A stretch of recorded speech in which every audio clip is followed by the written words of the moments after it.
Video کے ساتھ بلکہ نئے سوال کے ساتھ آپ کی خدمت میں حاضر ہوں۔ میں جیسا کہ آپ سب جانتے ہیں کہ پیشنٹس آتے ہیں میرے پاس، مختلف شہروں سے لوگ آتے ہیں، اور جہاں ڈائٹ ایکسرسائز کی بات ہو رہی ہوتی ہے وہاں میری کوشش ہوتی ہے کہ میں ان سے بولوں کہ کوئی سوال ہے تو پوچھیں، اور مجھے بڑا اچھا لگتا ہے کہ جب لوگ سوالات لے کے آتے ہیں۔ تو میں جب یہ کویشچن کرتا ہوں کہ سوال پوچھیں، تو میں نے دیکھا کہ یہ ایک جو سوال ہے نا یہ ریپیٹ ہو رہا ہے، یعنی کہ بہت سارے لوگوں کا ایک کہہ لیں کہ اجتماعی سوال ہے، اور بہت سارے لوگ میں یقین رکھتا ہوں کہ اس سوال سے ریلیٹ بھی کریں گے۔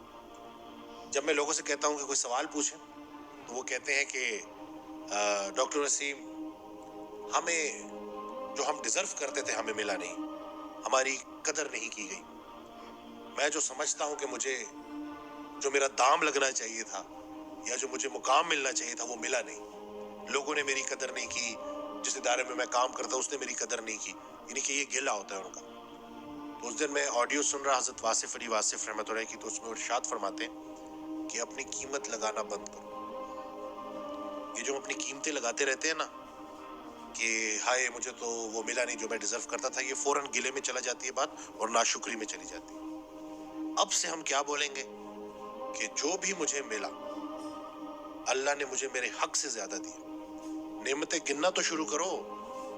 انسان کا سب سے بڑا مسئلہ یہ ہے کہ یہ کوئی ایک برائی اس کے ساتھ ہو جائے نا، کہ انسان اگر اس کے ساتھ برا کر دے تو وہ اس انسان کی جو نیکیاں ہے، جو احسان ہے وہ بھول جائے گا، اس ایک برائی کو یاد رکھے گا اور اسے ملٹیپلائی بائی 0 کر دے گا۔ اور یہی معاملہ معاذ اللہ انسان اللہ کے ساتھ بھی کرتا ہے کہ ذرا سا کوئی ایک چیز مشکل آتی ہے تو وہ اللہ کے وہ سارے انعامات، وہ احسان بھول جاتا ہے اور اسے ایک چیز کا گلہ کرنا شروع کر دیتا ہے۔ اور آپ کو اندازہ بھی نہیں ہے کہ جب ہم گلہ کرنا شروع کرتے ہیں، جب ہم راضی نہیں ہوتے اپنی زندگی میں، تو کس حد تک وسوسے بڑھتے ہیں۔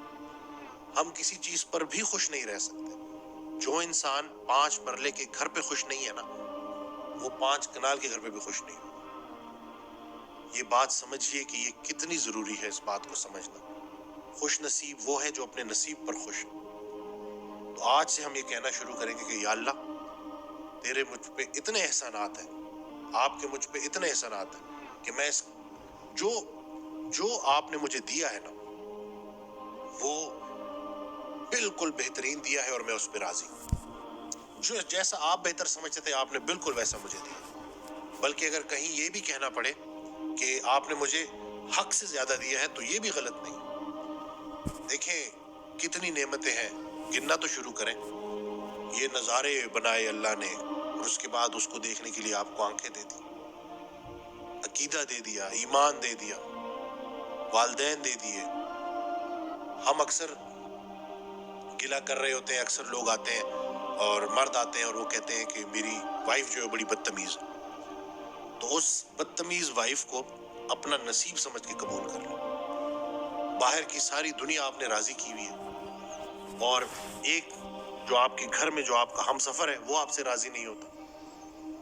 اتنی انا کا مسئلہ بنایا ہوا ہے ہم نے کہ اس میں ہم اس بندے کو نہیں راضی کر سکتے جس کو راضی کرنا سب سے زیادہ ضروری ہے، بلکہ اس کو ہم اتنا نظر انداز کرتے ہیں۔ کمزور بیویوں کو ہم نے اتنا نظر انداز کیا ہے کہ وہ کمزور بیویاں اب اتنی طاقتور ہوتی جا رہی ہیں کہ وہ معاذ اللہ کہیں عذاب کی شکل اختیار نہ کر لیں۔ اور یقین جانے جو میں سن رہا ہوں، جو میں دیکھ رہا ہوں نا، یہی ہوتا نظر آ رہا ہے۔ رشتے کمزور ہو گئے۔ پہلے دشمن جو ہے نا دور کہیں رہا کرتے تھے، اب گھروں کے اندر ہی جانے دشمن ساتھ ساتھ رہ رہے ہیں۔ کیا ہو گیا ہے؟ چھوٹی سی زندگی ہے، 4 دن کا میلہ ہے، پھر اس کے بعد یہ سب ختم ہونے والا ہے۔ تو یہ جو کچھ عرصے کا سٹے ہے عارضی اس دنیا میں، اس میں بھی ہم راضی نہیں رہ سکتے۔ یہ جو قریبی ارد گرد رہنے والے ہیں نا، انہی کا پوچھا جائے گا۔ اور جب ہم نکاح کرتے ہیں تو وہ وعدہ ہے، تو زیادہ تر لوگوں کو تو وہ وعدہ ہی یاد نہیں ہے، اور ہمارے وعدوں کا اللہ ہم سے پوچھے گا۔ اور یہ جو شادی ہے نا، یہ بھی وعدہ ہے کہ شادی کرتے وقت ہم نے تمام کوالٹیز اور تمام پرابلمز کے ساتھ ایک انسان کو اپنی زندگی میں قبول کیا تھا۔ آج اس کی وہ چھوٹی چھوٹی غلطیاں بھی ہمیں اتنی بڑی بڑی نظر آ رہی ہیں کیونکہ ہمیں وہ وعدہ بھولا ہوا ہے۔ جب ہم اللہ کو بیچ میں لے کے آئیں گے نا اور اللہ کے حوالے سے سوچیں گے کہ میں نے اللہ کو گواہ بنا کر اس رشتے کی ابتدا کی تھی اور وعدہ لیا تھا تو بڑے مسئلے ہمارے حل ہو جائیں گے. اور یہ دونوں کے لیے ہے. گھر کو جنت بنانا ہے جی. ایک دوسرے کو فتح کرنے کی مشن پہ نکلے ہوئے ہیں میاں بیوی, جس سے پوری فیملی سفر ہو رہی ہے, خود بھی راضی نہیں ہے, بچے بھی افیکٹ ہو رہے ہیں. تو اس بات کو سمجھیے. اللہ پاک ہمیں عمل کرنے کی توفیق دے.